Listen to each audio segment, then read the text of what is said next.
La idea de Raíces es un estudio bíblico.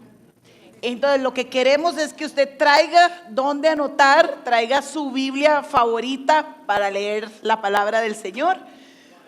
En este caso, como vamos a ir un verso a verso, ustedes van a ver que yo voy a utilizar la Reina Valera en Efesios como tal.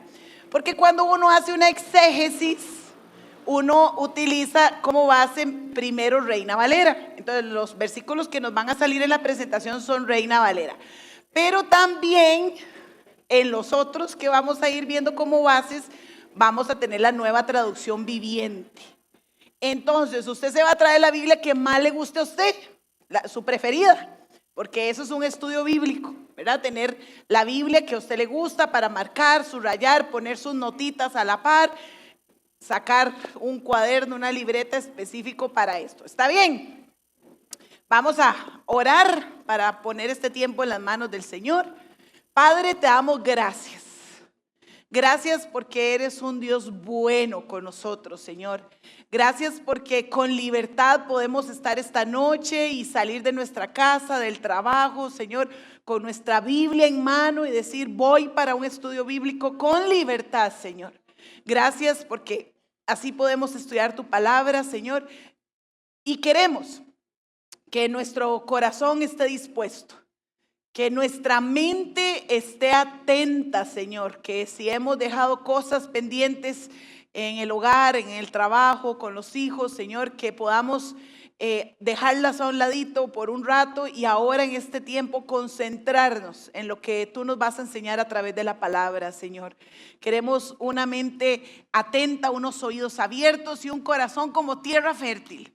Porque sabemos que cada vez que venimos al consejo de tu palabra, algo tienes para nosotros y algo tenemos que salir a aplicar en nuestro diario vivir.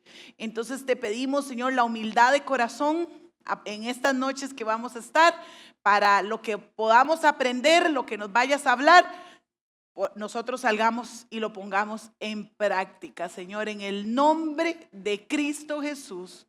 Amén y amén. Bueno, bienvenidos al estudio de la carta a los Efesios. Vamos a estar estudiando esta carta todo el año. ¿Qué quiere decir? Que estos primeros 4 miércoles que vamos a estar, que es hoy, la próxima semana no hay. La próxima semana no hay. Es Semana Santa, usted va a descansar. Y retomamos después 3 miércoles más. Vamos a estar estudiando nada más la introducción, un contexto geográfico, un contexto histórico y capítulo 1 y capítulo 2, nada más.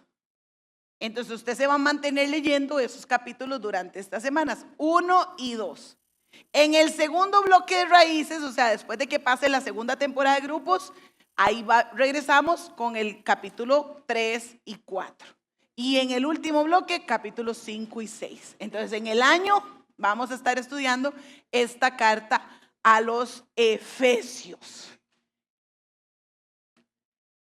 Entonces, yo creo, bueno, antes de arrancar aquí, yo creo que si nosotros venimos con un corazón humilde es, Señor, ¿qué tienes para nosotros hoy en esta carta? ¿Qué nos vas a hablar a nosotros en esta carta?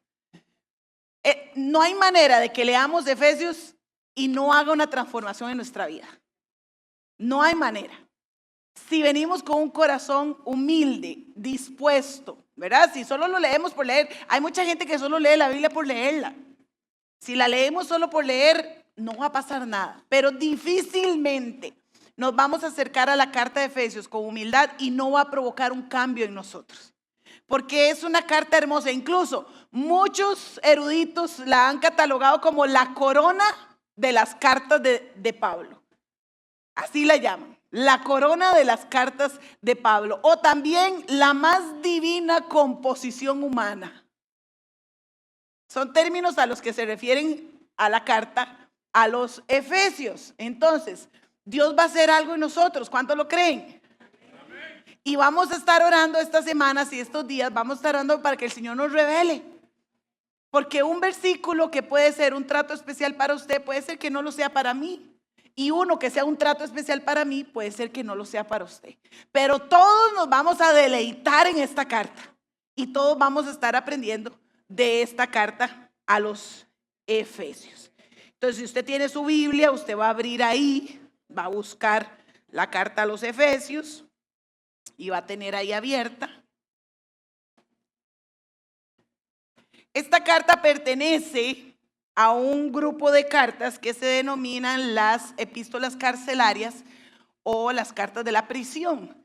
Y se denominan así porque en el momento que fueron escritas es un momento en que Pablo está preso, ¿verdad? Es un momento en que él se encuentra en prisión, estuvo encarcelado. ¿Cuáles son estas cartas? Estas cartas son Efesios, que es la primera que vamos a estar estudiando, Filipenses, Colosenses y Filemón. Filipenses ya lo estudiamos, Filemón ya lo estudiamos. Usted puede buscar ahí en las plataformas de la iglesia y usted los va a encontrar. Estas son las cartas carcelarias, ahí se escribieron. Hay otra que es segunda de Timoteo, que también se escribió en prisión, pero no se incluye en esta división porque se incluye en la división de las cartas pastorales. Pero también se escribió durante el tiempo en que Pablo estuvo en prisión.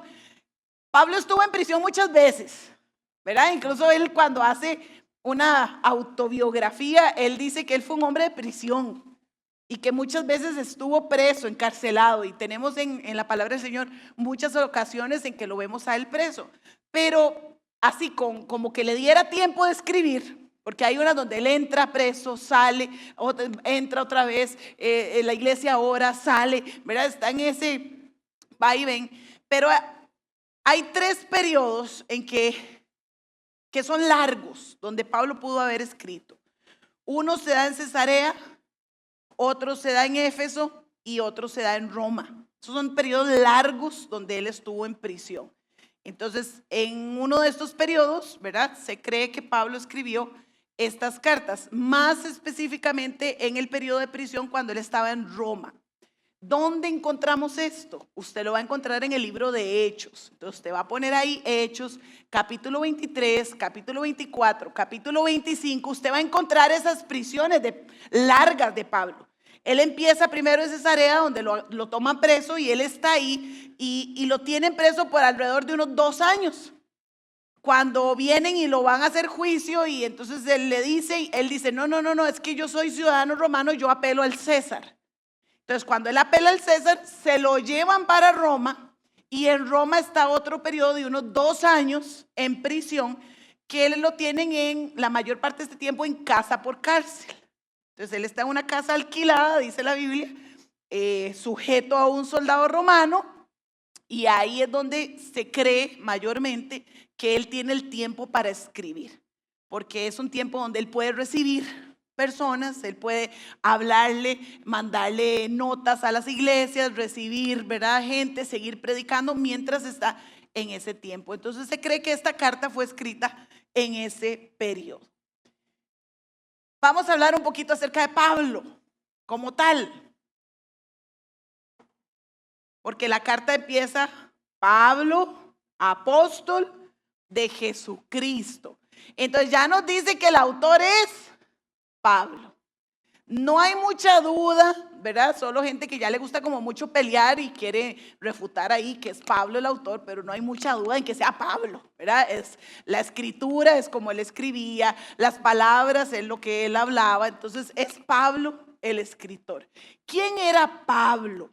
Porque eso es importante. Yo sé, y me alegra montones, este estudio de Efesios hace algunos años atrás lo hicimos. Ahí está Roxy, Rebe, que lo llevaron hace algunos años atrás. Y yo sé que algunos de ustedes estudian y se preparan. Y aquí en la iglesia hemos tenido otras cartas que se han estudiado y tal vez hemos escuchado hablar de Pablo.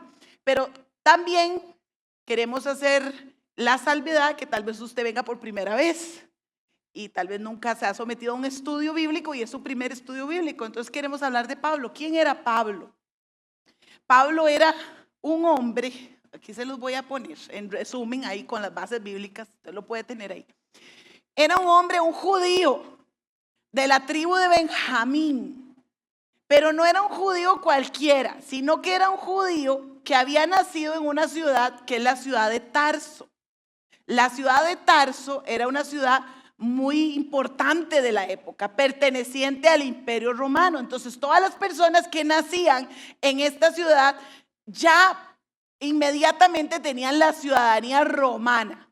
Entonces, Pablo no solo era judío, sino que también era ciudadano romano.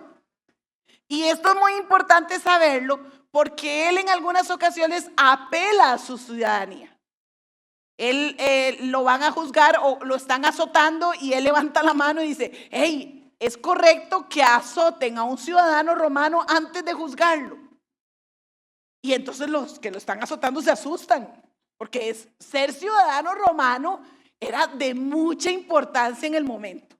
Era algo que tenía relevancia. ¿Por qué? Porque recordemos, el imperio que está gobernando es Roma. Y Roma ahí tiene sus jefes, ¿verdad? Las personas encargadas en cada una de las ciudades, y es un imperio que ha traído muchos beneficios a la población. Pero sigue siendo un imperio con ejército. O sea, si a usted le caía mal el imperio, ¿qué iban a hacer? Mandarle el ejército a su casa y encarcelarlo si le iba bien, ¿verdad? Pero entonces Pablo apela en algunas ocasiones a que él es ciudadano romano. Él dice ahí están las bases bíblicas, ¿verdad? Que usted puede buscar. Por ejemplo, Filipenses, que es una de las que más me gusta aquí de primero, dice así: fui circuncidado cuando tenía 8 días de vida. Esto es una tradición judía. Dice, soy ciudadano de Israel, de pura cepa, miembro de la tribu de Benjamín, un verdadero heredero como no ha habido, hebreo como no ha habido otro. Fui miembro de los fariseos, quienes exigen la obediencia más estricta a la ley judía. Entonces ahí tenemos otra característica de Pablo. No solo era judío, dice de pura cepa, dice él, sino que también era fariseo. Fariseo es una de las, llamémoslo, de las sectas judías. Habían varias, los saduceos, los esenios, los fariseos, pero específicamente los fariseos eran los de, llamaríamos nosotros hoy, los de hueso colorado. Los que andaban viendo de que el pueblo del hebreo cumpliera la ley de Dios. Y no solo la ley, porque Dios había dado una ley, en el Antiguo Testamento lo leemos, había una ley para cumplir, sino que ellos le habían agregado algunas otras cositas a la ley, y era lo que se conocía como las tradiciones de los ancianos. Entonces los fariseos se encargaban de andar vigilando, eran los policías de la ley, los policías de la iglesia, los policías de la religión. Entonces ellos tenían que ver que todos cumplieran la ley de Dios y la tradición de los ancianos. Entonces Pablo está diciendo, hey, yo soy fariseo. Incluso hay otra ocasión, otro de los versos que usted va a encontrar donde él está hablando y lo llevan al concilio, y él se da cuenta que en el concilio hay saduceos y fariseos, y él le pega un grito y dice, hermanos, yo soy fariseo.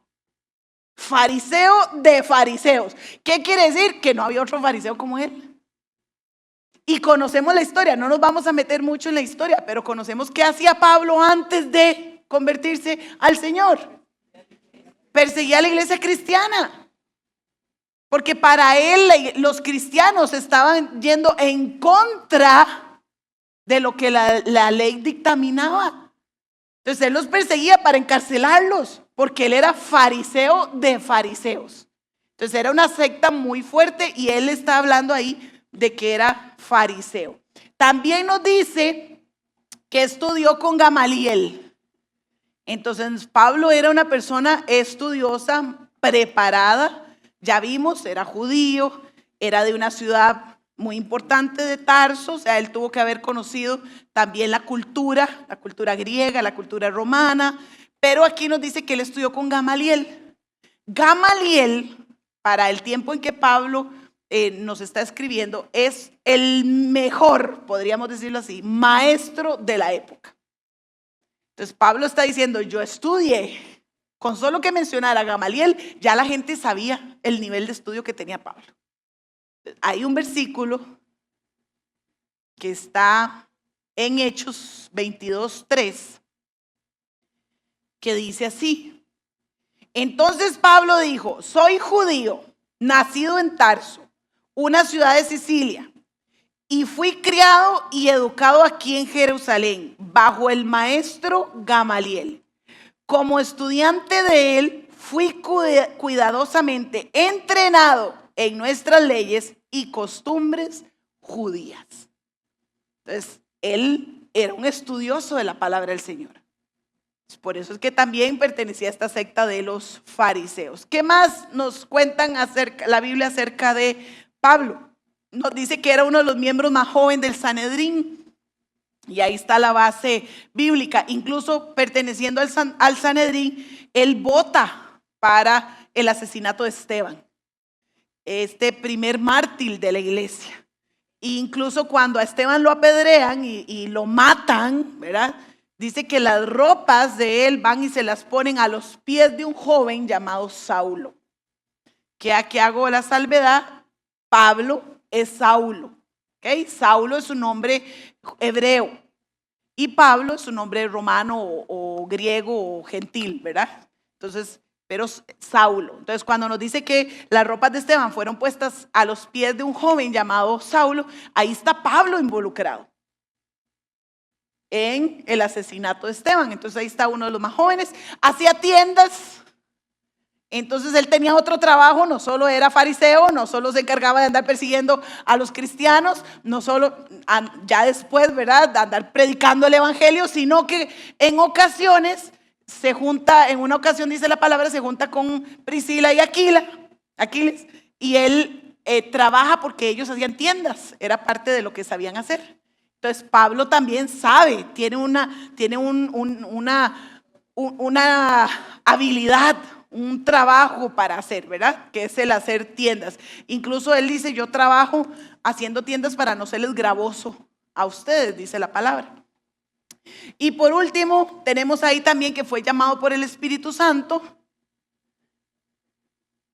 El Espíritu Santo es quien lo llama en aquel encuentro que él tiene con el Señor, ¿verdad? Y aquella luz, donde dicen por ahí, ¿verdad? Y lo botó del caballo. La Biblia no dice que lo botó del caballo en ningún lado, ¿verdad? Nada más dice que él cayó al suelo. No sabemos si iba caminando nada más, pero él cae al suelo. De esa luz que él ve y él conversa con Dios. Y el Señor le habla y él le dice, Señor, ¿por qué me persigues? Dios le habla y le dice, Saulo, Saulo, ¿por qué me persigues? Y entonces en esa conversación él tiene un verdadero encuentro con el Señor. El Señor lo llama. Y ahorita vamos a hablar un poquito acerca de ese ministerio que tiene Pablo, que es el ser apóstol. Pero el Señor lo llama a ser apóstol. Y él a partir de ahí empieza a predicar a Cristo. Incluso al inicio de su conversión, esto usted ¿dónde lo va a encontrar? En el libro de Hechos. Hechos capítulo 9, usted va a ver la conversión de Pablo. Y ahí en Hechos capítulo 9 nos va a decir que al inicio la iglesia le tenía miedo. Porque era el que los venía persiguiendo, los venía agarrando presos, los metía en prisión, algunos los mataban y después ahora anda predicando a Cristo. Entonces cualquiera de nosotros hubiera dicho, eso es un engaño para saber dónde estamos. Incluso al inicio los discípulos no lo querían recibir y decían, es que no sabemos si nos va a agarrar, no sabemos. Entonces Pablo tuvo que pasar por todo un proceso, ¿verdad? De discipulado, de ayuda, ¿verdad? De algunas personas que estuvieron cerca de él como Bernabé, ¿verdad? Que lo acompañaron, lo ayudaron. Él se hizo miembro de una iglesia, la iglesia de Antioquía de Siria, es la iglesia local del apóstol Pablo. Él sale de esa iglesia. Pero antes de ser enviado, él servía en esa iglesia, él estaba en las reuniones de oración en esa iglesia, él estaba enseñando en esa iglesia, era su iglesia local. Y dice que cuando están ahí orando en la iglesia, dice que el Espíritu Santo dijo, apártenme a Pablo. En ese momento dice a Saulo, apártenme a Saulo y a Bernabé, porque los necesito para una obra específica. Entonces ellos fueron llamados por el Espíritu Santo. Y aquí hay una gran enseñanza para nosotros, porque ellos fueron llamados por el Espíritu Santo estando en la iglesia local. La iglesia local, hermanos, es importante. que usted se establezca, que usted eche raíces en una comunidad que ore, en una comunidad que lo acompañe, en una comunidad que lo prepare para que después usted salga y sea enviado y tenga un respaldo de esa comunidad. Ya sea que el Señor lo tenga en un servicio dentro de la comunidad o lo tenga en un servicio fuera de la comunidad. Pero que usted esté en una iglesia local, se establezca, dé fruto. Eso es lo que vemos en Pablo. Pablo, el gran misionero, el que todos queremos conocer cuando lleguemos al cielo. Pero él iba, hacía sus viajes misioneros y se devolvía a su iglesia a dar reporte, a decir, así me está yendo. Ganamos tantas personas, hay una iglesia allá, hay una iglesia allá, hay una iglesia allá. Ahora me preparo, oren por mí porque voy otra vez de nuevo. Desde la importancia de una iglesia local. Cierro paréntesis, pues si no me voy por otro lado, hermanos. La estrategia, no lo escribí aquí, pero quiero mencionárselo. La estrategia de Pablo para predicar a Cristo. Pablo primero, en toda ciudad donde llegaba, él iba primero a las sinagogas. Pablo amaba a su pueblo judío. Él amaba a sus compatriotas. Y él quería primero ganarlos para Cristo. Y entonces él predicaba en las sinagogas, pero siempre había un rechazo hacia el evangelio. Entonces él empezaba ahí, en el momento que lo rechazaban, entonces él salía a predicar a los gentiles. Ahora, aquí hay dos términos importantes. Judío, ¿verdad? Son todos los pertenecientes al pueblo de Dios en este momento, a la religión, ¿verdad? De este momento que era la judía. Y gentiles es todo el resto. ¿Ok? Todos los que no son judíos son gentiles. O sea, ¿nosotros qué somos? Qué dicha que usted sabe que somos gentiles. Entonces no tenemos por qué estarnos devolviendo a las cosas y a las prácticas de los hebreos, de los judíos. No, porque somos gentiles. Gloria a Dios que somos gentiles. Gloria a Dios, tenemos un beneficio extra. Somos gentiles. Entonces, el resto de la población. ¿En qué año se cree que se escribió la carta a los Efesios? Bueno, el periodo de encarcelamiento de Pablo en Roma fue desde el año 60 hasta el año 62, esos 2 años después de Cristo. Se cree que la carta fue escrita en el primer año, o sea, entre el 60 y el 61.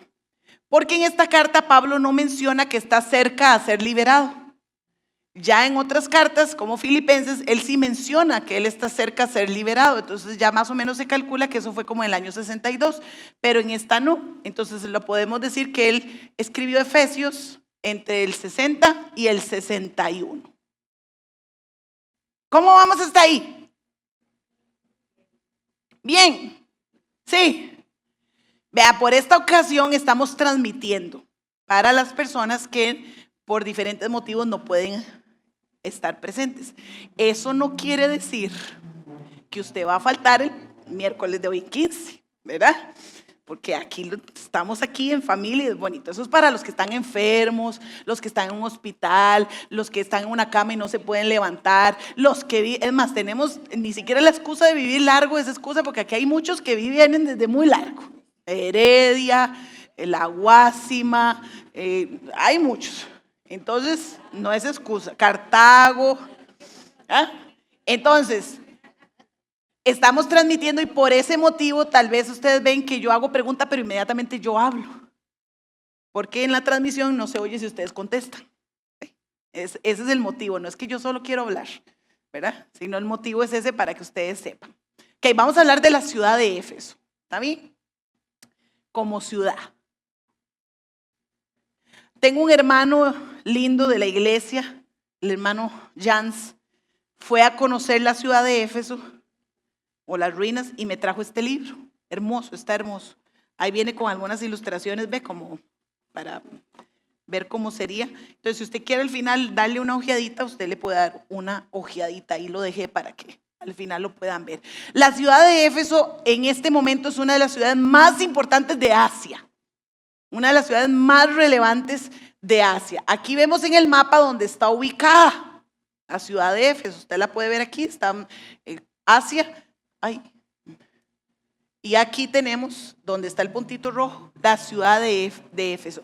No era la capital de Asia, porque la capital era Pérgamo, otra ciudad, pero parecía la capital, porque era una ciudad muy, muy, muy importante. Algo de lo que lo hacía muy importante es que era un puerto, y era un puerto para barcos grandes. Entonces eso lo hacía muy relevante. Lo curioso de hoy en día es que los que han visitado, como mi hermano que me estaba contando y me trajo el libro, los que han visitado las ruinas de esta ciudad, está muy largo del mar ahorita. ¿Verdad? Todos los años que han pasado ya ni siquiera se ve el mar cerca. Pero en ese momento era un puerto. Y un puerto muy, muy, muy importante donde, ya les dije, habían en ese momento puertos para barcos pequeñitos, pero este era un puerto para barcos grandes. Entonces, cuando hablamos de un puerto, estamos hablando de comercio, estamos hablando de ejército, ¿verdad? Que podía tener ahí sus barcos famosísimos, los barcos romanos, podían atracar ahí. Estamos hablando de diferentes culturas que llegaban, porque tenemos personas de muchas ciudades, de muchas culturas, de muchos idiomas, de muchas ¿verdad? Prácticas las tenemos ahí. Eso sucede en los puertos, incluso hasta hoy en día. Entonces, eso lo hacía importante. Había mucho comercio, había cambio de cosas. Se dicen los expertos que más o menos Éfeso podía tener entre unas 300 y unas 500,000 personas de habitantes. Entonces, no estamos hablando de una ciudad pequeñita, estamos hablando de una ciudad grande. Era políticamente importante, económicamente importante y religiosamente importante. Más o menos así se cree, esto lo saqué de un libro, es el esquema que más me gusta de todos los que he estudiado de la ciudad de Éfeso, porque se ve un poquito más claro. Ahorita vamos a ver otras fotografías de cómo se veía la ciudad. Entonces, llegabas al puerto que está aquí y usted se bajaba del barco y lo primero que usted veía era una gran avenida construida en mármol blanco, la avenida, con columnas alrededor en mármol blanco, con estructuras de edificios alrededor en mármol blanco y techos rojos. ¿Se puede imaginar cómo se veía esa ciudad? O sea, lo impresionante que era bajarse de un barco, poner los pies y ver aquella ciudad. Era una ciudad romana, pero con mucha cultura griega en ella. Recuerden que el imperio anterior a los romanos fue el imperio griego y Alejandro Magno quería hacer griego a todo el mundo conquistado. Eso es lo que se conoce como los helenistas, que también lo vamos a ver en la carta. Ser helenista o ser helénico tenía que ver con la cultura griega. Entonces vamos a ver una ciudad con mucha infraestructura griega. Todas estas columnas, estas decoraciones, el blanco, las estatuas, era muy griego. Entonces vamos a ver este tipo de columnas. También en la ciudad, como toda ciudad griega, por ejemplo, tenían baños públicos. Yo no sé por qué a la gente le gustaba ir al baño públicamente. O sea, no sé, ¿verdad? Pero tenían baños públicos. Tanto de piscina, digamos, lo que nosotros llamaríamos una piscina, como servicios, ¿verdad? Donde se sentaban todos ahí a conversar sobre el mundo mientras iban al baño, ¿verdad? Rarísimo. Pero se hacían los baños. Después tenía varios templos, porque los romanos, los griegos y luego los romanos, ellos tenían muchos dioses. Y parte de eso también el César lo consideraba un dios, entonces levantaban templos, ¿verdad? Y tenían muchos, muchos templos. Tenían anfiteatros, ¿verdad? Que eran lugares muy importantes. Ahorita vamos a ver cómo se ve, ¿verdad? Pero este que está aquí es un anfiteatro. Tenía dos, la ciudad, tenía, llamémoslo como un polideportivo. Tenía la cancha ahí, el gimnasio. ¿Por qué? Porque recuerden que la cultura griega era una cultura muy dada al cuerpo, a como yo me viera, ¿verdad? Tener esos cuerpazos que vemos en las esculturas, ¿verdad? Del ejercicio. Y entonces ellos tenían sus gimnasios donde hacían las competencias, las carreras, todo eso. Entonces tenía gimnasios. Por ejemplo, aquí tenemos actualmente cómo se ve la ciudad. Aquí tenemos la biblioteca. Era una estructura muy importante, era una ciudad muy estudiosa, Ya les dije, políticamente muy importante, ahí vivía el gobernador de Asia, tenía su residencia en Éfeso, entonces tenía cosas como la biblioteca. Este que está aquí es el anfiteatro, construido para que 25,000 personas se sentaran. 25,000 personas. ¿Cuánto es el Estadio Nacional? Por ahí, cerquita. Entonces, imagínense en esa comparación, sin micrófonos, sin audio. Sí. O sea, es una estructura que usted dice, wow, yo quiero estar ahí y hablar y que alguien me escuche ahí, para ver si es cierto. ¿Verdad? Algún día, y les enseño una foto. Cuando yo esté ahí, me tomaré una foto. Esta es una de las calles, ¿verdad? Donde vemos estructuras, todo en columnas, todo en mármol estaba construido. Ahora sí, vamos a hablar de él, porque era una ciudad muy religiosa. Esta es su diosa principal, que es la diosa Diana o la diosa Artemisa. Diana es para los romanos y Artemisa para los griegos. Esta era una diosa considerada la diosa de la fertilidad. Incluso se decía que ella alimentaba a todo ser humano, y por eso es que usted le ve aquí como todas estas protuberancias que ella tiene, que en realidad son símbolos de senos, porque ella es la diosa que alimenta, que da vida, ¿verdad?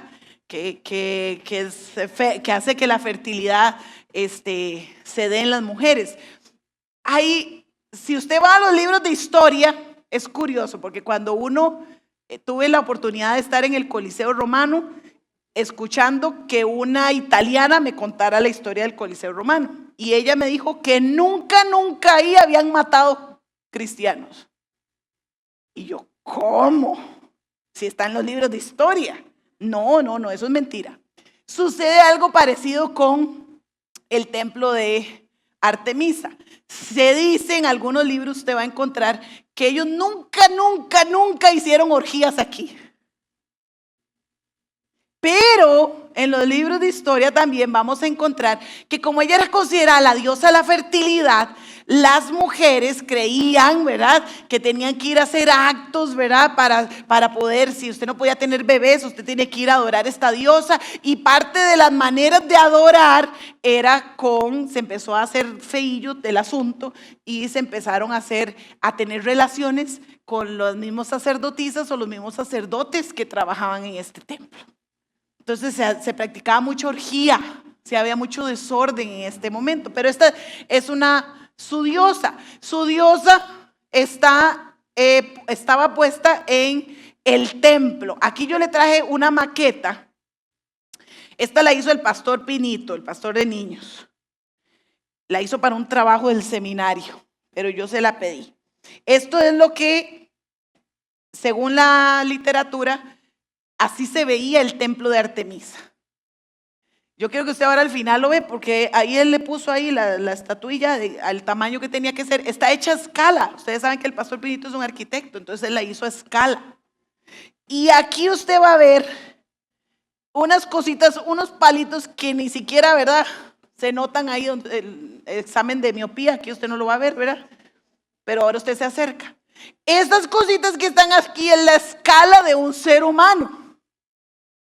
Entonces usted puede ver la magnitud de cómo se veía este templo. Considerado una de las 7 maravillas del tiempo antiguo, ¿verdad? De las antiguas, el templo de Artemisa.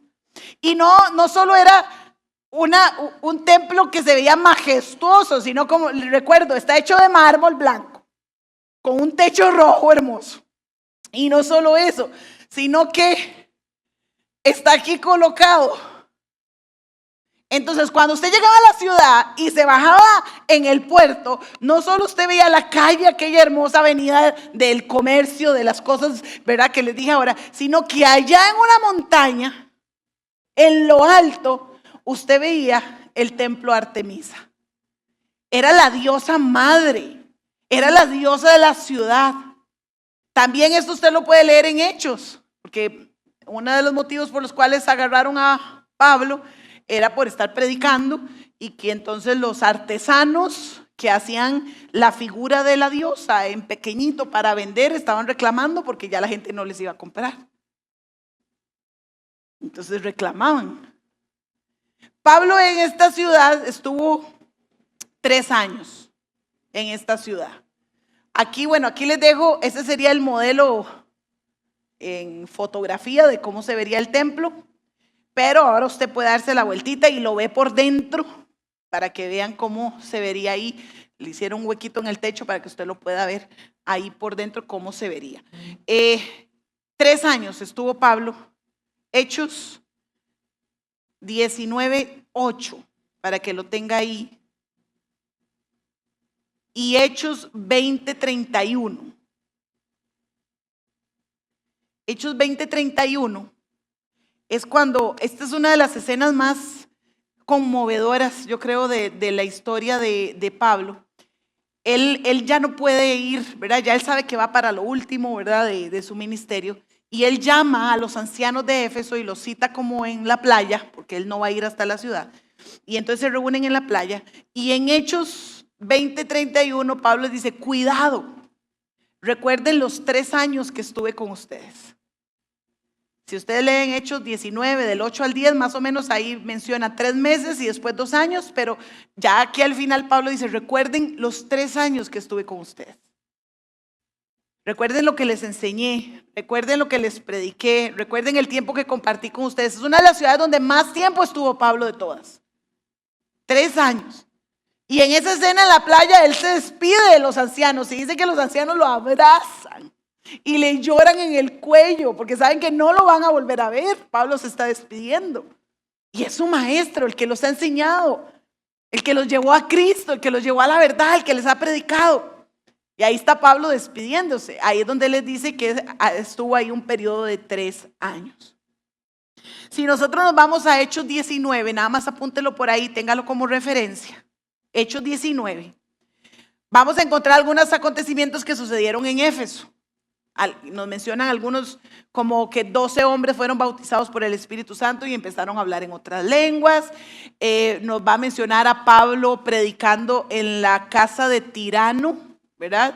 Que era una persona importante, ahí le predicaba a judíos y a griegos. Nos va a mencionar milagros extraordinarios que sucedieron en la vida de Pablo, por ejemplo, que él estaba trabajando, porque él hacía tiendas en ese momento y estaba trabajando, ¿verdad? Y tenía un pañuelito y se secaba el sudor, ¿verdad? Y dejaba el pañuelito ahí, y la gente se llevaba el pañuelito y el pañuelito hacía milagros. No me saque doctrinas de ahí.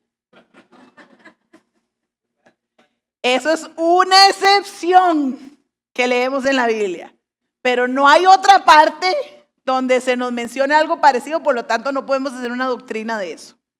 O sea, no existe el pañuelito, no existe el saco tirado, el paño, eso no existe. ¿Ok? Entonces, nada más la palabra de Dios nos dice, y perdón, pero es que yo necesito decirles esto, estamos aprendiendo.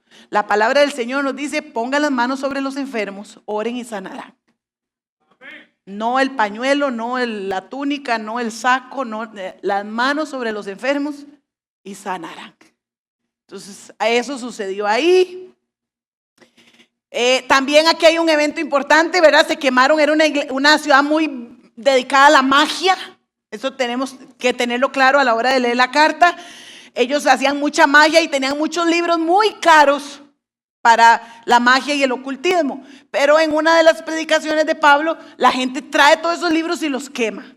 Entonces esto sucede, eso está en Hechos ahí capítulo 19. Y también ya se los mencioné que es donde él conoce a Priscila y a Aquila. El propósito de la carta. Dice el primero, mostrar que las bendiciones de Dios son tanto para judíos como para gentiles, que juntos se convierten en un solo cuerpo. Entonces, lo esencial en esta carta, ¿por qué Pablo escribe esta carta? Y aquí hay un dato, bueno, ahorita se los hablo. Vamos a reafirmar, Pablo va a reafirmar la identidad de ser cristiano, que es muy diferente a la identidad de ser judío o de ser gentil. No, aquí somos cristianos, o sea, somos un pueblo elegido, somos un pueblo redimido, somos un pueblo sellado. Entonces Pablo va a reforzar esa identidad. También va a enseñar, solo en la primera, que la unidad del cuerpo de Cristo es muy importante.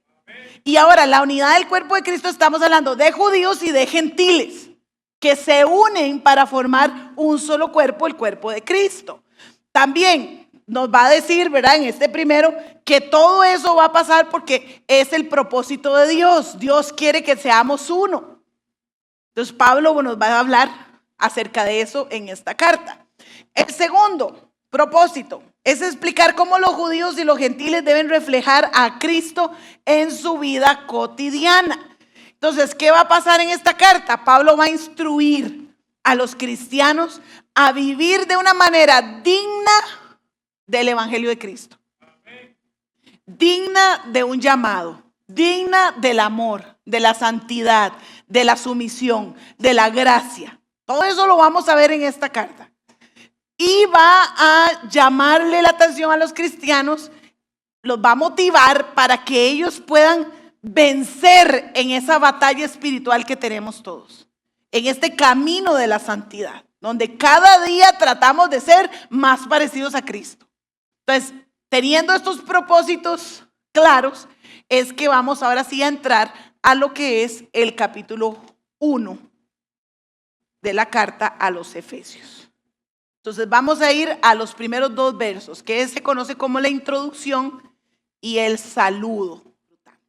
Dice el verso 1 y 2. Pablo, apóstol de Jesucristo por la voluntad de Dios, a los santos y fieles en Cristo Jesús que están en Éfeso. Gracia y paz a vosotros de Dios nuestro Padre y del Señor Jesucristo. Entonces, aquí vamos a ir viendo algunas cosas importantes en estos primeros 2 versículos. Y aquí nada más quiero aclararles que en la medida de lo posible en este estudio vamos a hacer un estudio, lo que se conoce como un estudio exegético, o sea, vamos a ir a un verso a verso. ¿Está bien? Tal vez no tan profundo, ir viendo palabra a palabra, pero sí por lo menos un verso a verso, ir viendo, desmenuzando. Siempre recuerden que a la palabra, cuando usted la lee, si solo es un par de versículos, usted tiene que preguntarle todo lo que usted pueda preguntarle. Usted tiene que conversar con ese versículo. ¿Quién lo dijo? ¿A quién se lo dijo? ¿Cómo lo dijo? ¿Qué quería decir? ¿Qué palabras son claves? O sea, usted empieza a conversar con esos versículos para extraer lo que Dios tiene para cada uno de nosotros. Entonces, más o menos de una manera, algo parecido, reducido en tiempo, es lo que vamos a hacer. Entonces, lo primero que vamos a ver es que es una carta. Y como es una carta, tiene que tener una presentación de la persona que escribe y los destinatarios a los que se les escribe. Entonces tenemos primero a Pablo, apóstol de Jesucristo. Él es el encargado, el escritor de la carta. Ya les dije que Pablo es el nombre griego, ¿verdad? Hay un cambio en Hechos. Cuando él está en su primer viaje misionero, él sale de Antioquía de Siria, va a Chipre, la primera ciudad donde él empieza a evangelizar y a predicar, y cuando cruza de Chipre otra vez al continente, en ese cruce hay un cambio de nombre. Y a partir de ahí, Pablo empieza a utilizar su nombre griego, su nombre Pablo. Dice que él es apóstol de Jesucristo. El término apóstol, este que está aquí, lo que significa es enviado. Ve, esto es lo que usted puede ir haciendo en su Biblia. Usted le pone una flechita ahí chiquitita, o ahora hay Biblias que tienen alrededor, y usted le pone para que no se le olvide que el término apóstol quiere decir enviado, pero enviado con una misión. Enviado con una misión. Entonces, Pablo está diciendo aquí, yo soy un enviado de Jesucristo. Nada más y menos, ¿verdad? Que de Jesucristo mismo. Él es el que me ha enviado a ustedes. Es el que me ha enviado con una misión. con un propósito, con un trabajo que hacer. Estoy autorizado por el nombre de Jesús. Entonces, cuando Pablo está diciendo esto, lo que está diciendo es, lo que yo les voy a decir viene de parte de Dios. Las palabras que yo les voy a decir es como si Jesús mismo estuviera hablándoles a ustedes. Wow, ¿verdad? Dice uno, qué responsabilidad, qué autoridad tenía Pablo y qué comunicación y comunión con el Señor para poder decir, yo soy un enviado de Dios. Y lo que yo les voy a decir son palabras de Jesús mismo. Apóstol, ser apóstol no es nada más encaramarse un nombre. Y perdón, si usted es apóstol, ¿verdad? O si conoce uno. No es que, ay, me encaramé un nombre y ahora soy apóstol. No, es un peso de responsabilidad. Y una de las características que nosotros tenemos que ver en el apostolado hoy en día es, no cambia el significado. Un apóstol es un enviado con un propósito. O sea, es enviado, no es alguien que solo me quedo aquí en este lugar y me llamo apóstol. No, tiene que ser enviado con una tarea a una ciudad, a un pueblo, a un específico. Eso es ser apóstol. Entonces Pablo está diciendo, yo soy el administrador o soy un servidor de las palabras de Jesucristo. Y vean qué bonito, porque entonces ahora dice, usted va a ir llenando su Biblia así con muchos colores. ¿Por la voluntad de quién? De Dios. No es un hombre el que llamó a Pablo. No es él mismo que se autodenominó apóstol. Incluso él mismo decía, yo soy el más malo de todos los apóstoles, el menor, el abortivo se llamaba él. Pero él tenía una comisión de parte de Dios. Dios lo estaba llamando. Y como Dios lo llamó y era por voluntad de Dios, él estaba seguro en lo que estaba haciendo. Él estaba seguro de su posición, él estaba seguro de su mensaje, él estaba seguro de a dónde Dios lo llamaba. Porque era por voluntad de Dios, no por voluntad de nadie más, sino por voluntad de Dios. No dependía de los hombres, no dependía de nadie. Ahora dice, vamos con otro. Ya ese es quien escribe la carta. Ahora, los destinatarios. Dice a los santos y fieles. Entonces, la carta va dirigida a dos tipos de personas. Está inspirada, va dirigida a dos tipos de personas. A los santos, esto es un término que lo que significa es apartado. ¿Cuántos santos hay aquí? Dígame. Somos santos. ¿Por qué? Porque hemos sido apartados para Cristo. Separados del mundo, del pecado, para Cristo. Entonces somos santos. Es que el término santo tradicionalmente lo hemos visto como algo imposible de alcanzar, porque son a todos aquellos que les hacen una estatua porque hicieron algo extraordinario y todo el mundo le va y le ora y le prende candelitas y lo tiene. Ese es el santo que tenemos metido en la cabeza. Un santo que es imposible porque usted dice, ¿cómo yo me voy a poner al nivel de esa estatua para que me prendan candelas si yo soy un pecador? Si yo cometo errores, si ando me jale esta torta, si ando... Pero el santo bíblico, del que nos habla la palabra, del que usted y yo somos, es una persona que ha sido apartada para Cristo. Entonces hemos sido separados del mundo para Cristo. Ahora le pertenecemos a Cristo. Somos propiedad de Él. Fuimos comprados por Él. Eso es ser santo. Estamos unidos ahora a Cristo y por eso somos santos. Ahora, hay todo otro tema que es el proceso de la santificación, pero ahorita no vamos a entrar a eso. Ahorita nada más vamos a entrar que la carta va dirigida a nosotros también. Porque somos los santos. Los escogidos, los separados, los redimidos, los que están unidos a Cristo. Somos la propiedad de Dios. Ahora yo les decía el domingo, ¿verdad? Que el proceso de santificación, lo que va generando en nosotros, apartarnos del pecado, es algo que genera en nosotros el Espíritu Santo, dentro de nosotros. O sea, necesitamos al Espíritu Santo para poder tener esa capacidad de vivir en santidad, pero ese es otro tema. Ahora, esos son los primeros. Los segundos son a los fieles. Y cuando hablamos de fieles, vamos a hablar de creyentes. De creyentes. Entonces aquí me está hablando de personas que tienen una firmeza por seguir a Cristo.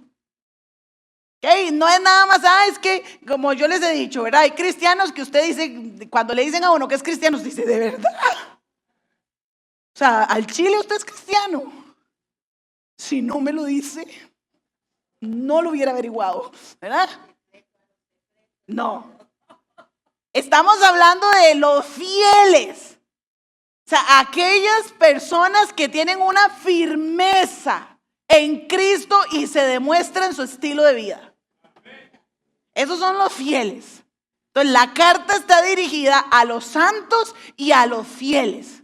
Por lo tanto, es una carta que aquí lleva un título, que ahorita les voy a hablar un poquito más de eso, ¿verdad? Una ciudad, pero también es una carta para nosotros hoy. Y se lo dije en los días anteriores en el anuncio, usted lo vio en el anuncio de la iglesia. Es algo que sí, vamos a estudiar lo que Pablo está escribiendo ahí, pero ¿qué nos está diciendo Dios hoy a nosotros? Porque nosotros somos santos y somos fieles. Entonces, ¿qué nos dice la carta a mí hoy? Santos y fieles. ¿En quién? En Cristo Jesús.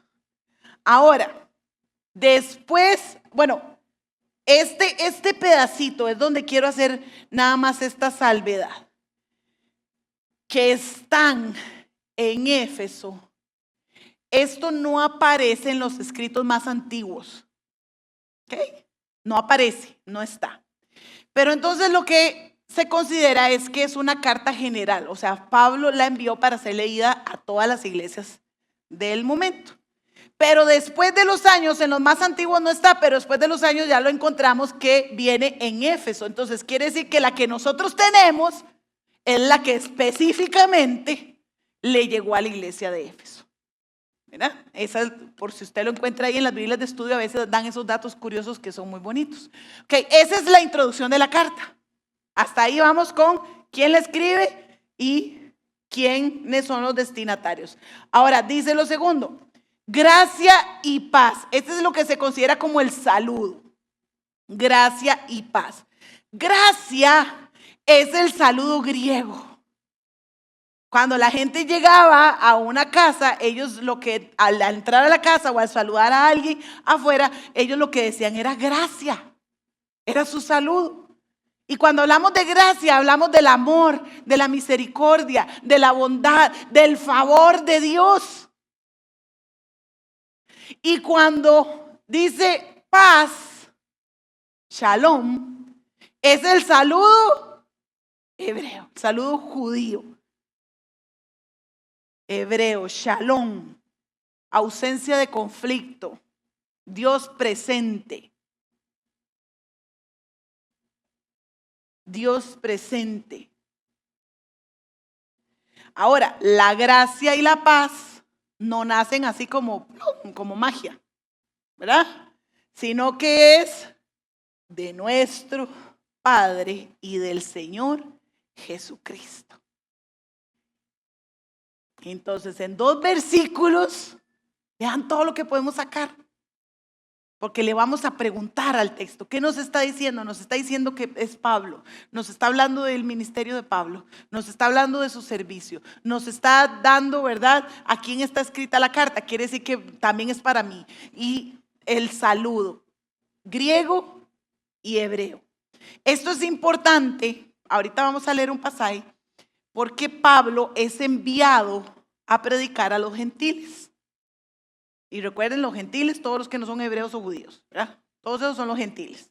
Entonces, como Pablo es enviado a predicarle a los gentiles, él va a empezar a utilizar términos que sean entendibles por las personas que no han crecido en la cultura judía o en la religión judía como tal.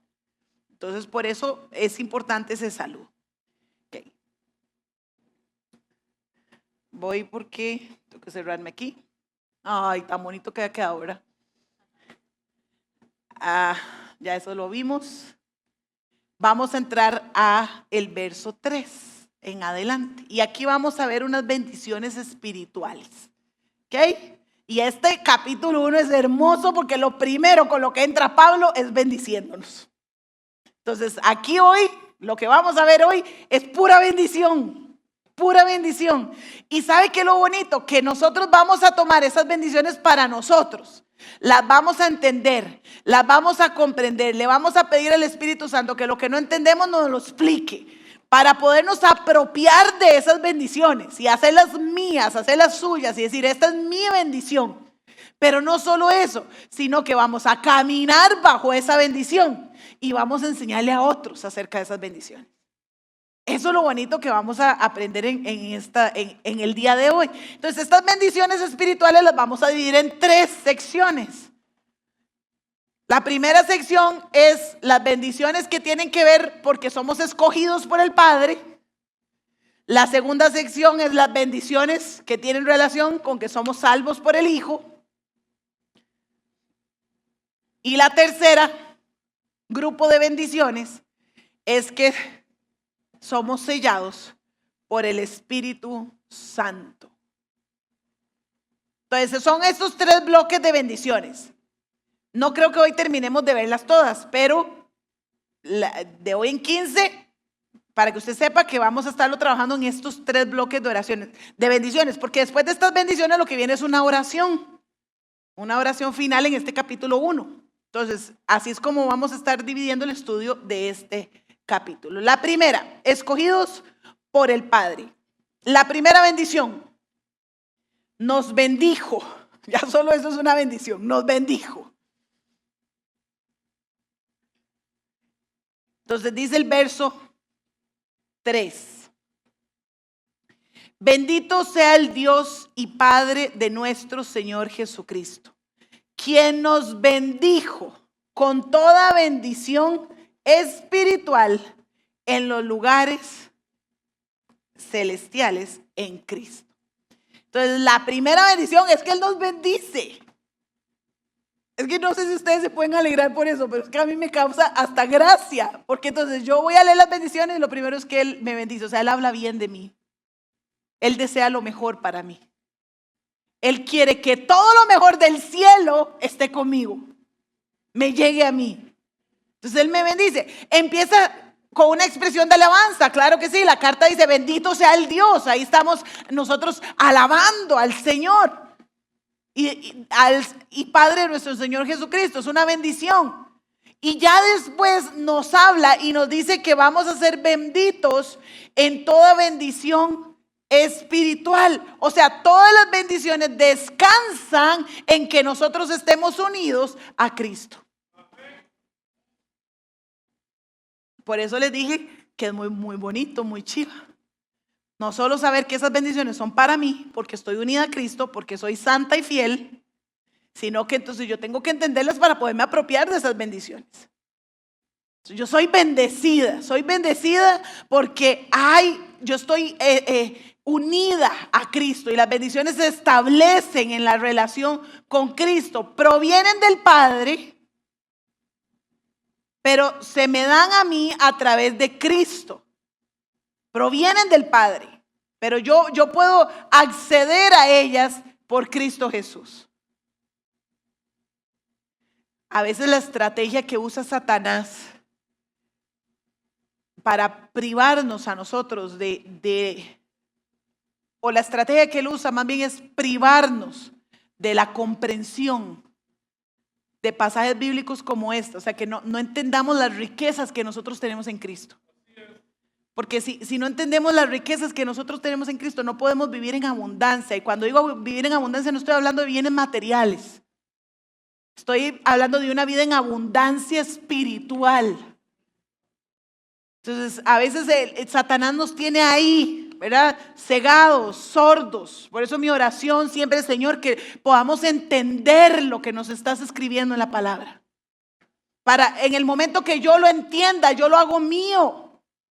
Si yo no lo entiendo, lo voy a ignorar. Si no lo entiendo, lo voy a perder. Si no lo comprendo, se me va a olvidar, va a pasar, lo voy a dejar de lado. Pero si yo lo comprendo, lo hago mío. Nuestra oración todos estos días es, Señor, si algo no estoy entendiendo, ay Señor, estoy como un poco cerrada de la cabeza, dígale. Necesito entender esto, comprenderlo, para hacerlo mío y vivir una vida en abundancia por las bendiciones espirituales que Él tiene para mí.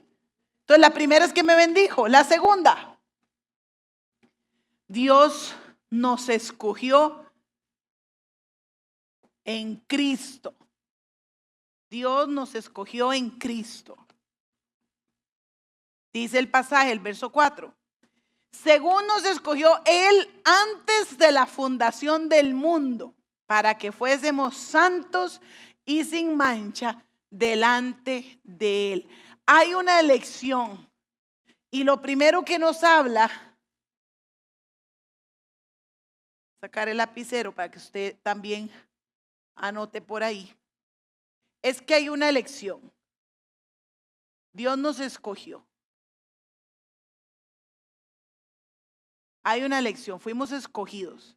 Y fuimos escogidos antes de la fundación del mundo.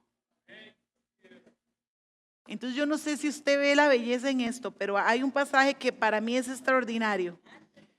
Y dice que Él soportó la cruz y el oprobio y todo lo que pasó en la cruz, porque Él estaba viendo algo, había algo delante de sus ojos que lo hizo a Él soportar la cruz. Y uno se pregunta, ¿qué estaba viendo Jesús en la cruz hace más de 2000 años? ¿Qué estaba viendo? Me estaba viendo a mí. Y perdón que sea tan egoísta, pero si usted tiene que creerlo por usted, pero yo lo creo por mí, me estaba viendo a mí. Dios me estaba viendo ahí en esa cruz y Él dijo, por Gaby soporto esta cruz. Y diga su nombre, por soporto esta cruz. Ahí estaba Jesús viéndolo. Entonces, Él nos escoge antes. ¿Por qué? Porque la cruz no fue el plan B. La cruz no fue algo que se sacaron de la manga. La cruz está, el plan de salvación a través de la muerte y resurrección de Cristo está planificado desde antes de la fundación del mundo. Por lo tanto, desde antes de la fundación del mundo, nosotros fuimos escogidos para este plan de salvación. Jesús estaba pensando en nosotros y Él dijo, algo hay que hacer. Allá en la eternidad, es que son cosas que en nuestra mente finita no puede comprender, pero lo intentamos y por eso estamos aquí estudiando, porque lo intentamos. Algún día cuando estemos allá lo lograremos. Pero es que allá estaba en una conversación en la eternidad, porque recuerden que Dios es eterno, Él está allá, está aquí, está allá al mismo tiempo, ¿verdad? Él es eterno. Y ahí están en la eternidad en una conversación y vamos a ser el hombre y va a ser nuestro ¿verdad? Donde vamos a depositar todo nuestro amor en esas personas, en esas criaturitas. Uy, pero qué torta, pero van a fallar, pero van a pecar, pero van a cometer errores, nos van a traicionar, nos van a dar la espalda. Pero no importa, de una vez tenemos la solución. Allá en la eternidad. De una vez tenemos la solución. Entonces fuimos escogidos antes de la creación, antes de la fundación del mundo. ¿Qué se refiere a esto? Se refiere a que Dios tenía conocimiento de cada nombre de los que van a ser salvos. Y digo van porque todavía nos faltan unos días. Pues ya vea ahorita a las 8:15 Cristo no ha venido. Puede ser que ahí en el parque o ahora que usted va de regreso, ahí en el Mega o en el Vía, usted vaya a comprarse ahora una empanada, usted le evangelice a alguien y se lo gane para Cristo. Entonces Cristo sabe que iba a ser salvo. Él ya tenía ese conocimiento. Estamos hablando de un preconocimiento. Estamos hablando de la omnisciencia de Dios. Él todo lo sabe, todo lo conoce. No podemos quitarle esa esencia al carácter de Dios. Él lo sabía, Él lo sabe y Él lo sabrá. Los que faltan por venir a Él, Él sabe quiénes son. Ahora, esta doctrina de la escogencia es una doctrina que ha sido un poco polémica y un poco peleadilla ahí en algunos ámbitos, ¿verdad? De la iglesia cristiana, ¿verdad? Incluso ha causado separaciones desde hace muchos años, no ahorita actual, sino desde hace muchos años. Ha causado una separación, ¿verdad? Cuando vino la reforma con Martín Lutero, gracias Billy, cuando vino la reforma con Martín Lutero no quería separar la iglesia, no estaba en sus planes separar la iglesia. Él solo estaba diciendo algo que estaba sucediendo que no estaba correcto. Pero la iglesia se separa. Pero después de que Martín Lutero no, él no lo hace, pero en ese tiempo se hace esa separación de la iglesia, vienen otros pensadores, estudiosos y empiezan a estudiar la Biblia y empiezan a dar sus teorías, sus doctrinas, y eso hace que la iglesia se siga separando en ramas, que es lo que tenemos hoy en día, y tantas denominaciones que salen y existen hoy en día. Entonces, con respecto a la escogencia, hay algunas posiciones,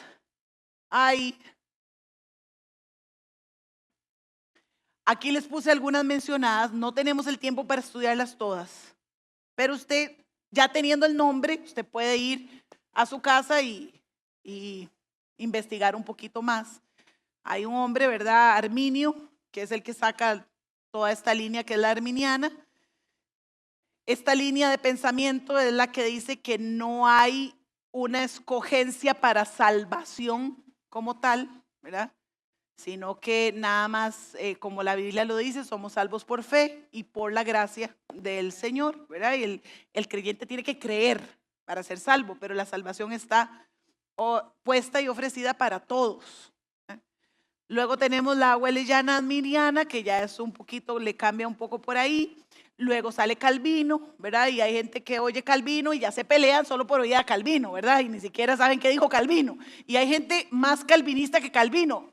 Son los calvinistas extremos, solo el hipercalvinismo. O sea, ni siquiera es lo que Calvino dijo, pero de ahí se guindan para ellos sacar su doctrina. Entonces, ellos lo que dicen es que la redención es limitada, que Dios escogió a unos para salvación y escogió a otros para perdición. Eso es lo que dice el calvinismo extremo, ¿verdad? Recuerden que dentro del calvinismo hay varias ramas, ¿verdad? También tenemos el calvinismo moderado y los eclépticos, pero eso se los pongo ahí nada más para que ustedes sepan que hay diferentes posiciones. Y basado en esas posiciones es que salen las denominaciones de las iglesias. Entonces hay la iglesia esto, la iglesia allá, la iglesia aquí, la iglesia, ¿verdad? Y empezamos a nombrar un montón de posiciones y a veces te preguntan, ¿y qué sos? Arminiana, calvinista, una combinación, esto, el otro. Y a veces uno dice, mejor yo soy de Cristo. Yo soy de Cristo. ¿De qué? Yo soy de Cristo, ¿verdad? Porque a veces utilizamos esto para pelear y yo creo que no era el objetivo de Pablo cuando estaba escribiendo la carta. Dijo, yo voy a poner aquí la palabra elegidos para que la iglesia se pelee. No, sí, más bien lo que está hablando es de unidad. Pero nosotros agarramos todo eso para hacer discusiones. Entonces, ¿cuál es la posición verdadera? No hay una posición verdadera porque son posiciones humanas. Son pensadores bíblicos tratando de darle una explicación a la palabra y tiene sus bases bíblicas, sus versículos bíblicos, pero es humano, o sea, puede errar. Y lo único que es infalible o es inerrante es lo que nosotros tenemos como la palabra de Dios. Y la palabra de Dios nos presenta dos líneas bien marcadas. Nos dice, la primera es que sí hay un acto soberano de elección. Dios es soberano. Y Él puede elegir a quien Él le dé la gana, porque Él es soberano. Pero también la Biblia nos dice que la gracia es general para todos. Dice Juan 3:16, porque de tal manera amó Dios al mundo que ha dado su Hijo unigénito, para que todo aquel que en Él crea, todo aquel que en Él crea, no se pierda, mas tenga vida eterna. Esa es la línea de la Biblia. Entonces, a usted le pregunta a usted diga, yo soy de Cristo, yo soy de Cristo. Ahora hay algunas verdades que se las puse aquí fundamentales con respecto a la escogencia que tenemos que tener claro. Lo primero es, ya vimos Juan 3:16, el amor de Dios es igual para todos, ¿verdad? Si usted se cree el favorito de Dios es porque usted se lo cree, ¿ok? Y no está mal, sí, créaselo, está bien, usted se lo cree, qué lindo creerse uno el favorito de alguien, ¿verdad? Muy lindo, créaselo. Pero el amor es igual para todos, para todos. Ahora, otra verdad fundamental, y ahí están los pasajes bíblicos, es que Cristo murió por todos, no por algunos, por todos. Ahí están los pasajes bíblicos. Ahí también en Isaías nos dice que Dios cargó sobre Cristo el pecado de toda la humanidad. Y toda es toda, ahí no vemos una excepción, toda es toda la humanidad. Otra verdad bíblica es que Dios invita a todos los pecadores, todos son invitados, ahí están los versículos. Cualquiera que crea con fe verdadera y se vuelva a Cristo será salvo. Base esencial Juan 3:16, pero hay otros versículos bíblicos. La invitación general de la gracia puede ser rechazada y es causa de eterna perdición. Usted puede rechazar el regalo de salvación. Usted le ofrece en el regalo, pero usted puede rechazarlo. Y las promesas de Dios no pueden ser quebrantadas. Entonces, ¿cuál es la primera bendición? Nos bendijo. Esa es la primera. La segunda, nos escogió. La tercera, nos adoptó. Es que vamos de mejor y mejor. Esta vez nos adoptó. Versos 5 y 6. Dice, en amor, pero para sacar mi lapicero y usted saque el suyo. Porque esto se pone cada vez mejor.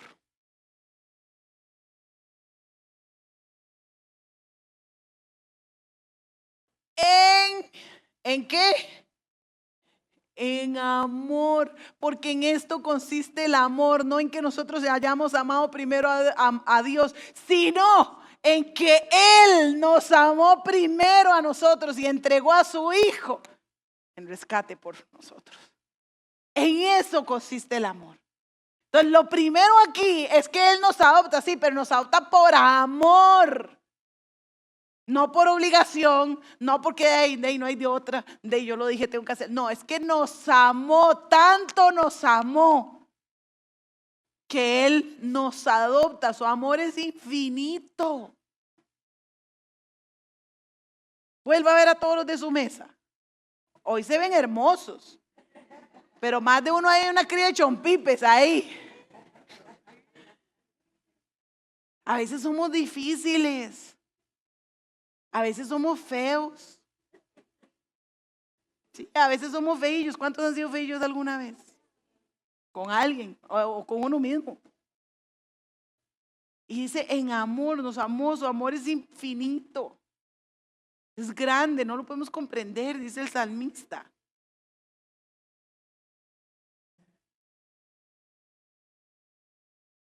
Dice esta otra palabra. Habiéndonos predestinado. Predestinado, como lo dice la palabra, es fijar un destino. Él ya tiene un destino para nosotros. Él ya estableció cuál es nuestro final. Ya. No había güey, sí. Solo Dios. Es fijar un destino, marcar el horizonte, eso es predestinar. Y en la palabra de Dios vamos a encontrar esta palabra siempre refiriéndose a nuestro destino final, no a la salvación, siempre al destino final. Entonces, ¿cuál es nuestro destino final? Ya Dios lo estableció. ¿Cuál es nuestro destino final? Ya tenemos un destino, los creyentes, los santos, los fieles, tenemos un destino relacionado para nosotros, un destino determinado para nosotros. Ya la Biblia lo dice. Por medio, para ser adoptados. Está la otra palabra clave. Adoptados. La palabra adopción, ustedes lo saben, es el mismo, ¿verdad? Término que manejamos hoy en día. La palabra adopción es cuando se recibe una persona como hijo, alguien que no era hijo, pero yo lo recibo como hijo y le confiero todos los derechos y todos los beneficios y todas las responsabilidades de un hijo. Eso es ser adoptado. Se le da el estatus de hijo. Recibe el apellido de hijo. No hay diferencia entre uno o el otro. No, ya está adoptado como hijos de esa persona. Y eso lo vemos hoy en día. Yo tengo, no vino hoy, pero mi hermana lo cuenta, mi hermana menor. Es una adopción. Nosotros éramos 4 en la familia. Mi mamá quería tener 10, ¿verdad? Que no pudo más. Gracias al Señor. Pero éramos 4 ya. Y ellos querían seguir teniendo más y entonces hacen una adopción de mi hermana menor. Mi hermana menor llega con 24 horas de nacida a mi casa. Porque fue una adopción de vientre. Ya ahora no se dan mucho esas, pero en esos años, ya mi hermana tiene 35 años. En aquellos años se daban las adopciones por vientre. Firmaba el abogado, yo tome suyo y listo. 24 horas de nacida llega mi hermana a la casa. Mi hermana se llama Melisa Madrigal López, lleva el mismo apellido. Y todos los beneficios y derechos que yo como hija de sangre tengo y tuve de mis papás, los ha tenido mi hermana igual.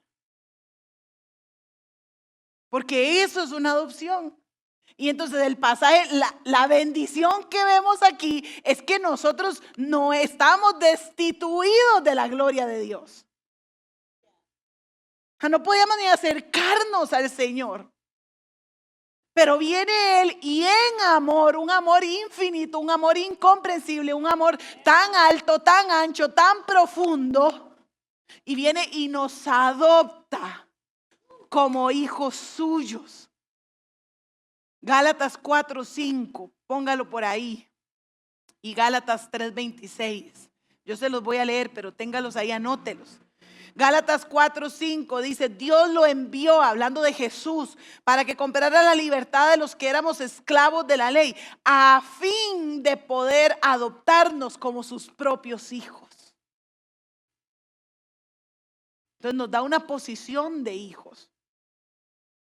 Gálatas 6:26 dice, pues todos ustedes son hijos de Dios por la fe en Cristo Jesús.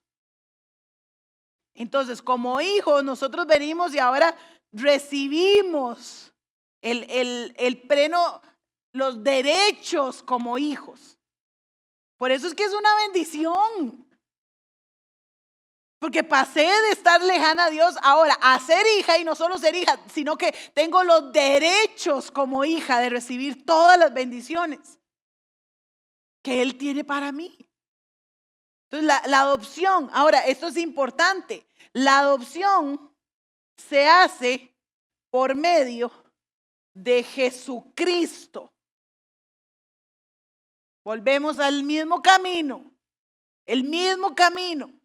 Yo le digo a mis estudiantes del seminario teológico, yo le digo, ¿cómo distinguimos nosotros entre si algo está correcto o algo está equivocado? Si saca a Jesús de la ecuación, ya, salga corriendo de ese lugar.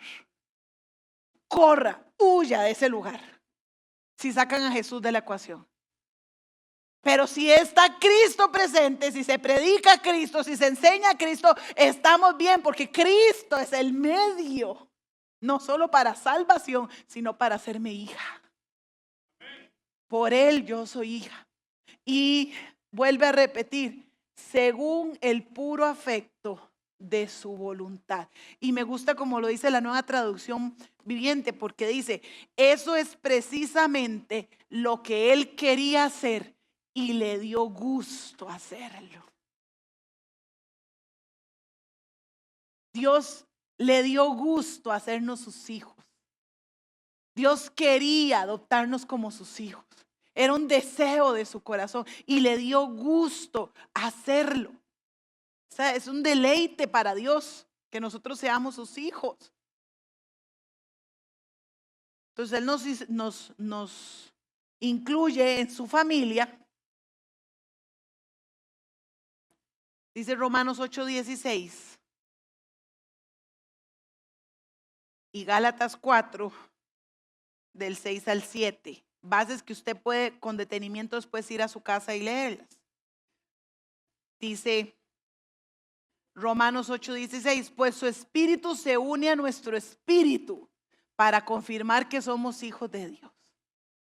Entonces Dios desea hacernos sus hijos. Por medio de Jesucristo nos hace sus hijos, nos adopta, pasamos a ser parte de la familia de Dios. Ahora yo tengo los derechos de un hijo y al mismo tiempo su espíritu, porque la Biblia ese espíritu está en mayúsculas, su espíritu se une a mi espíritu para confirmar que yo soy hija de Dios. Y el otro que le di, Gálatas 4, del 6 al 7, dice, y debido a que somos sus hijos, Dios envió al espíritu de su Hijo a nuestro corazón, el cual nos impulsa a clamar, Abba Padre.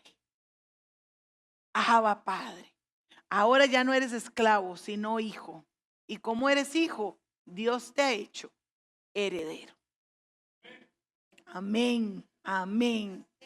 Nosotros alabamos, bueno, yo no sé, pero esto nos tiene que volver el corazón a alabar la gracia de Dios a través de Jesucristo, el amor, su amor inmerecido por nosotros, ¿verdad? No lo merecíamos, pero Él ha derramado su amor, Él derramó su gracia y nos ha hecho hijos. Y como hijos ya yo ahora me acerco al Padre. Yo puedo acercarme al Padre y decirle, Abba Padre, es un papito, es una palabra de cercanía, de unión, de comunión. Papito, como le decía a uno los niños pequeñitos, ¿verdad? Porque ahora ya en el colegio Dios libre, le digan a uno papito, mamita, les da vergüenza. ¿Verdad? Pero ese papito es cercanía, estoy aquí junto, puedo estar cerca. Es mi papá, está conmigo. Entonces la adopción, nada más como un resumen, ahí está ya. La adopción comprende bíblicamente, ¿verdad? Tal vez aquí sí vemos ya una diferencia entre lo que hoy en Costa Rica podríamos denominar adopción a lo que es bíblicamente, porque lo primero es una liberación de la esclavitud para poder adorar en familia. Ya leímos ese Gálatas 4, del 4 a 6. Ya no soy esclavo del pecado, sino que ahora soy hijo. Entonces es una liberación de la esclavitud. Una obtención de todos los derechos y privilegios del primogénito, el hijo mayor, que es Jesucristo, así lo denomina. Y cuando lo denomina como que Él es el hijo mayor, no estamos hablando de categorías en la Trinidad. ¿Ok? Porque hay lugares donde no, es que Jesús es menos porque es el hijo mayor. No hay categorías en la Trinidad. Ellos son un Dios. Algo también difícil para nuestra comprensión humana, pero es un Dios. Pero Él es el hermano mayor. Nosotros cuando venimos a la familia obtenemos los privilegios. ¿Para qué? Para disponer de los bienes del Padre. O sea, las ventanas de los cielos están abiertas para nosotros. Usted dispone de los bienes del Padre. Claro, todo esto nuestra mente humana la lleva nada más al carro, la casa, ¿verdad? Nuestra mente humana, pero ahí es donde usted le dice, quieta, quieta. ¿Verdad? Usted dice, ordénese y lleve todo pensamiento a la obediencia a Cristo Jesús. Ya deje de estar pensando en esas cosas. No, es un hijo, ¿verdad? Cuando es un hijo de la casa, va y abre la refri las veces que le da la gana, ¿sí o no? Porque es su casa, es su refri. Entonces nosotros tenemos la disposición de todos los bienes del Padre, de todas estas bendiciones que estamos estudiando.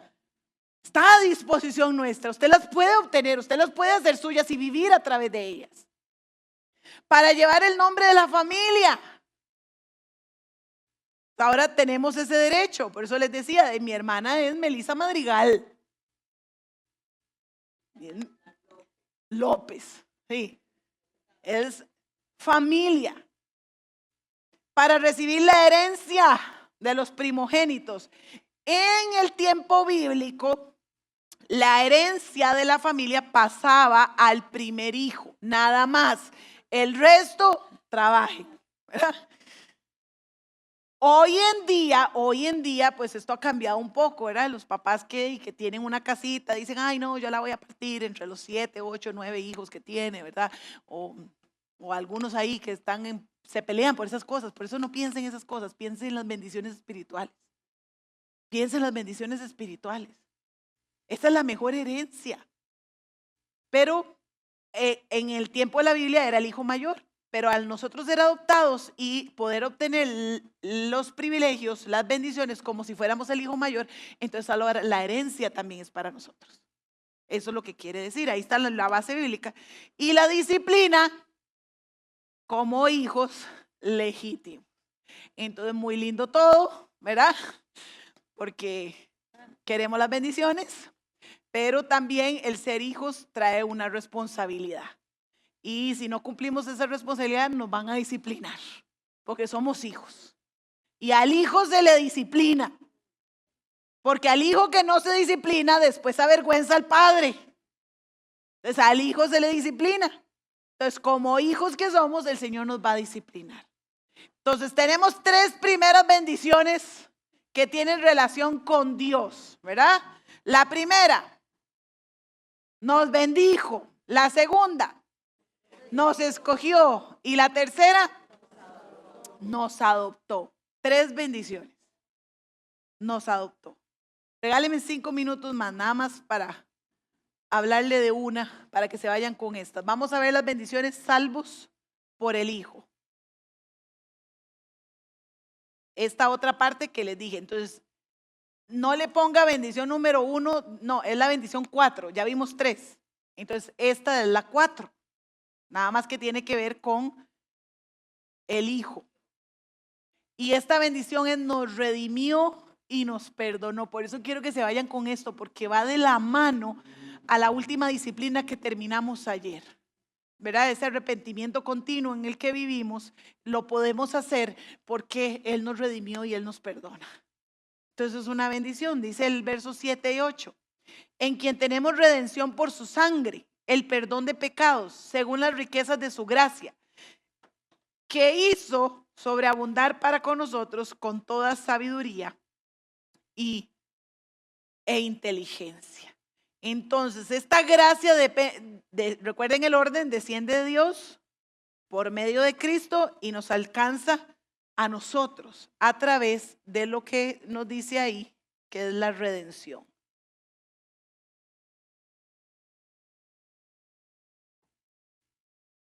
La redención, esta palabrita. Entonces, redención lo que significa es una liberación mediante un pago. Un pago.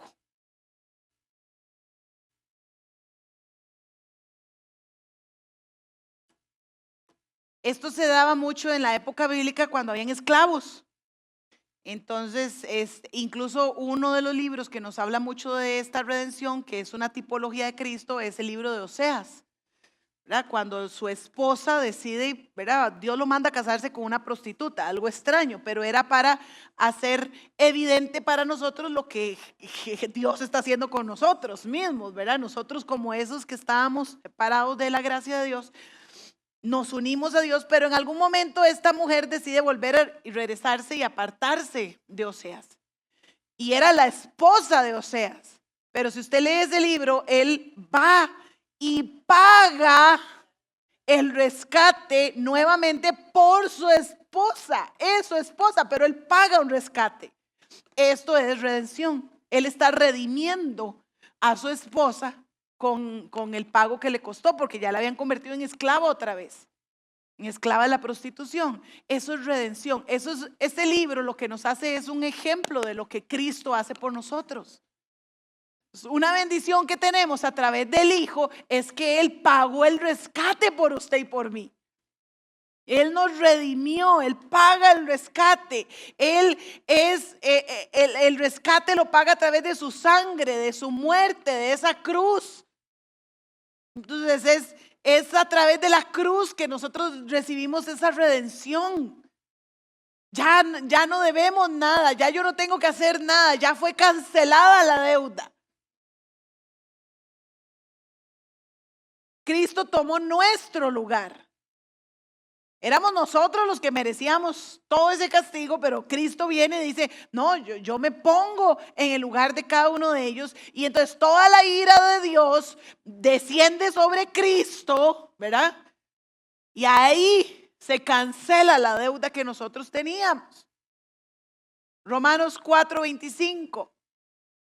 Usted los anota y yo se los leo. Dice, Él fue entregado a la muerte por causa de nuestros pecados y resucitado para hacernos justos a los ojos de Dios. Por eso es una bendición. Porque ahora cada vez que yo me presento delante del Padre, yo me presento con la sangre de Cristo. Y la sangre de Cristo es la que me hace acepta al Padre. Es la que me permite entrar en el lugar santísimo. Es la sangre de Cristo. Entonces yo me presento, ¿verdad? Y es como yo me imagino, ¿verdad? Cuando ir delante de la presencia de Dios y uno así, ¿verdad? Con esas cosas feillas que todavía nos falta de cambiar y de, ¿verdad? De hacer esos ajustes en nuestra vida, pero inmediatamente se para Jesús delante mío. Y dices, Padre, yo la conozco. Yo sé quién es. Yo morí por ella. Todavía le faltan algunas cositas, pero yo morí por ella. Aquí vamos en el proceso. Y entonces el Padre, ok, perfecto. Si usted lo dice, bienvenida. Gaby, pasa adelante. Esas son mis imaginaciones, ¿verdad? Usted lo explica de manera bíblica y bien bonita, ¿verdad? Primera de Juan 4:10. Ya se los dije, en esto consiste el amor. No en que nosotros hayamos amado a Dios, sino en que Él nos amó a nosotros y envió a su Hijo como sacrificio para quitar nuestros pecados. Ahora, no es solo que Dios envió al Hijo, sino que el Hijo se entregó. Porque Jesús mismo dice, yo soy el buen pastor y el buen pastor da su vida por las ovejas. O sea, Él mismo, no solo que Dios lo entregó, sino que Él mismo se entrega como víctima, como ese corderito expiatorio para perdón de pecados. Y hay un montón de pasajes que podemos leer ahí más adelante. Nada más aquí les dejo ya con estos para cerrar. La redención, liberación mediante un pago, ya se los dije y ya, porque eso lo vamos a ver, si Dios lo permite, la otra semana. Para que nos vayamos con la redención y la otra semana vemos el perdón. Digo, de hoy en 15, si Dios lo permite, vemos el perdón. ¿Con qué nos vamos? Con 4 bendiciones. Nos vamos con 4 bendiciones, hermano. La primera es que soy una bendita. Usted es un bendito. Dios habla bien de usted. Dios quiere lo mejor de usted. La segunda, soy escogida, o sea, soy santa, soy apartada. Desde antes de la fundación del mundo se pensó en mí, en usted. La tercera, nos adoptaron. Entonces, estaba destituida, pero ahora soy hija. Y como hija tengo todos los derechos a la herencia y también a las responsabilidades. Pero soy hija. Y la cuarta, soy redimida. O sea, se pagó el precio por usted y por mí. Se pagó el precio. Ya no hay que pagar nada a nosotros. Se pagó el precio. 4 bendiciones nos llevamos. Mastíquelas, repáselas, rumélas, entiéndalas, compréndalas. Pídale al Espíritu Santo sabiduría e inteligencia. Pídale al Espíritu Santo que haya comprensión en su mente para que usted las haga suyas y para que usted pueda vivir a través de ellas. ¿Está bien? Hermanos, nos vemos de hoy en 15. Ya voy a orar para despedirnos, pero de hoy en 15 nos vemos. Traiga su Biblia. Ya vieron que vamos anotando verso a verso en esa Biblia. Traiga su libretita. Repase sus notas la otra semana. Váyase a descansar, los que tienen vacacioncitas ahora en esta Semana Santa, aunque usted no haga nada, repose en el Señor. ¿En qué va a hacer en Semana Santa? Nada, no tengo plata, no voy a hacer nada. No, usted diga, no, yo voy a ir a meditar en mis 4 bendiciones. Ahí en la casa voy a sentarme con un cafecito, a meditar, a pensar, a asimilarlas. Ya tiene usted algo para descansar en el Señor en esta Semana Santa. Y aparte de eso, recuerde que el domingo arrancamos con una micro serie acerca de esa Semana Santa, y cada día va a salir una enseñanza, lunes, martes, miércoles, en las plataformas de la iglesia, que nos van a llevar con preguntas para que nosotros nos sentemos unos minutitos y meditemos en lo que Dios hizo en esos días, Jesús hizo en esos días, para beneficio nuestro. ¿Está bien? ¿Aprendimos algo? Sí. Déjenme orar por ustedes para bendecirlos. Padre, te doy gracias. Gracias por mis hermanos que han sacado este tiempo para estar esta noche aquí, Señor. Gracias por los que están conectados o en algún momento van a ver la enseñanza, Señor, y van a ser edificados también a través de tu palabra, Señor. Yo oro para que tu palabra no sea robada, Señor, de nuestra mente, de nuestro corazón, Señor, sino que nosotros seamos esa tierra fértil donde la semilla cayó y va a dar fruto, Señor, porque queremos dar fruto en abundancia acerca de estas bendiciones que tenemos y vivir nuestra vida basada, Señor, y aferrada a estas bendiciones que tú nos has dado a través de Cristo Jesús, Señor. Oro para que mis hermanos, Señor, así como llegaron con bien hasta este lugar, ellos puedan regresar con bien a su destino, a sus hogares, Señor, y puedan tener una noche de descanso reparadora para su cuerpo físico, para su mente, para su alma, pero que su espíritu siga conectado al tuyo, Señor, y tú sigas bendiciéndolos a través de el precioso Espíritu Santo, Señor. Yo los bendigo en el nombre de Cristo Jesús. Amén y amén.